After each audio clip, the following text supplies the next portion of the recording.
And now, my dear listener, as you sit there in the safety of your own shadows, listening to the echoes of a nightmare that once paralyzed a whole city, remember, the Axeman never promised to leave forever.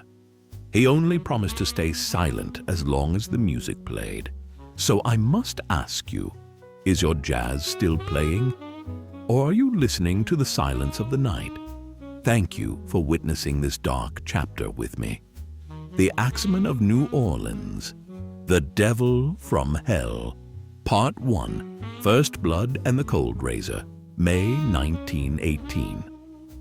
In 1918, New Orleans was a city caught between the dying embers of the Great War and a terrifying domestic conflict about to erupt within its own borders. On the morning of May 23rd at 2 a.m., Joseph and Catherine Maggio lay in a deep slumber. The killer had arrived, professionally carving out the lower panel of the back door with a chisel and sliding inside like a ghost.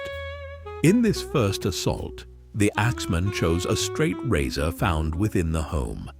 Catherine's throat was cut so deeply that her head was nearly severed from her body. Joseph lay dying from brutal axe blows to the skull. Psychological detail: the killer stole nothing. Instead, he coolly changed his clothes and left his bloody garments in the bathroom. While police initially suspected Joseph's brother Andrew, the real monster had already vanished into the foggy streets. Espionage, slander, and deadly surgeries, June to August 1918. The killings did not slow down. On June 27th, Louis Bissouma and his mistress Harriet Lowe were attacked. The Axeman used Bissouma's own axe to crush their skulls. Here, the case took a bizarre turn. While clinging to life in the hospital, Harriet Lowe claimed Bissouma was a German spy. Fueled by wartime paranoia, the police arrested the victim himself. Before her final breath following a failed surgery, Harriet pointed to Bissouma as the killer. Bissouma spent 9 months in prison before being acquitted. But while he sat in a cell, the real predator was already selecting his next prey.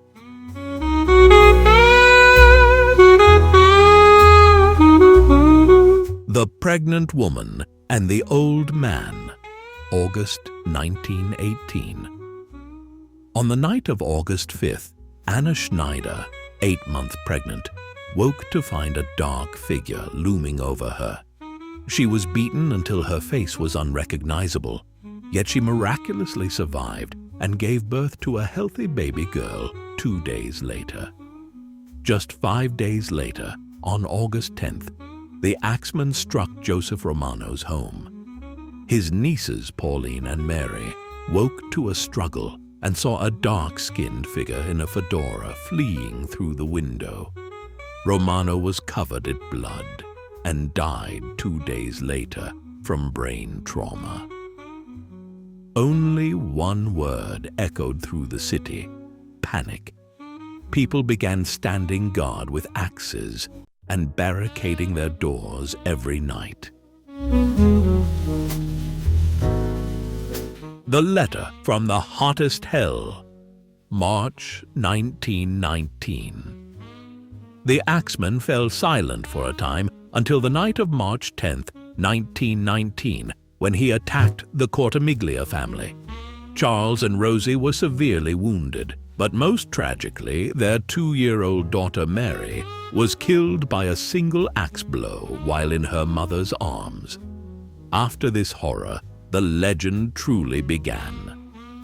On March 13th, a chilling letter reached the newspapers. "They have never caught me, and they never will. I am not a human being, but a spirit and a demon from the hottest hell. I am very fond of jazz music. Every person shall be spared in whose home a jazz band is in full swing at a time I have mentioned." On the night of March 19th, New Orleans experienced the strangest night in its history. From every window, the sounds of jazz erupted.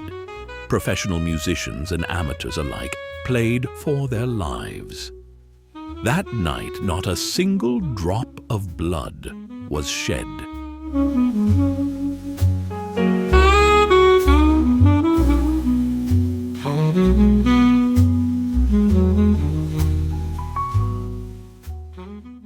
The Final Victim and the Momfrey Mystery, October 1919. The attacks continued with Steve Boca and Sarah Lauman. The Axeman's final known victim was Mike Pepitone on October 27th. His wife woke to the sound of a struggle and saw a large man with an axe fleeing the room. Mike died under a painting of the Virgin Mary, soaked in his own blood. And then, silence. Years later, a name surfaced: Joseph Momfrey. Allegedly, Momfrey was shot and killed in Los Angeles in 1920 by Mike Pepitone's widow, who claimed he was the Axeman. However, no official records of this murder or Momfrey's death exist in New Orleans or Los Angeles. The Axeman remained, as he promised in his letter, invisible as the oxygen.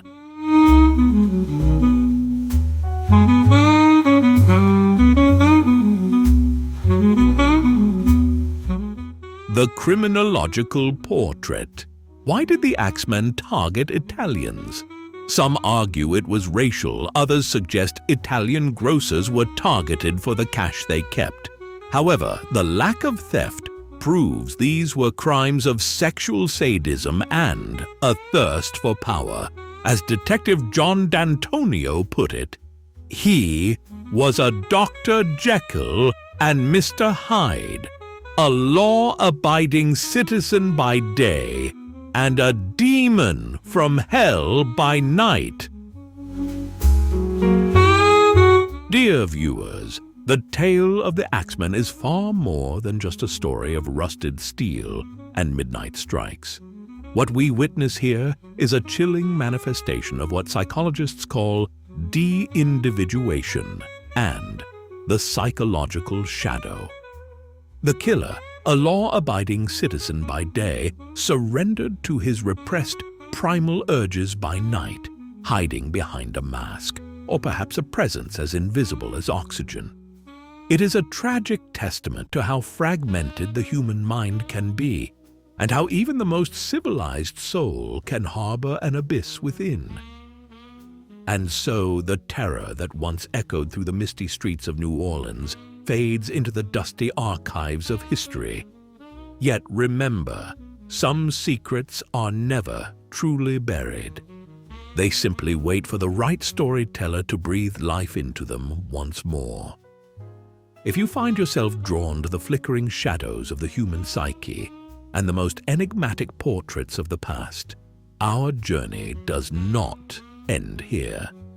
We invite you to follow us and become a part of this growing archive of mysteries. Until the curtain rises on our next chapter, do not forget to bolt your doors and keep the windows of your mind wide open.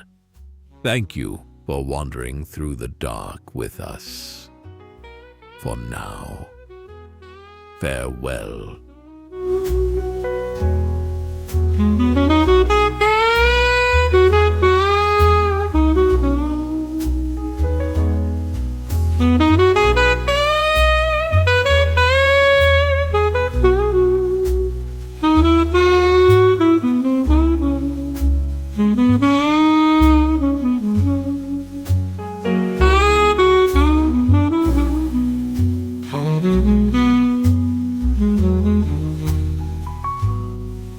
Mm-hmm.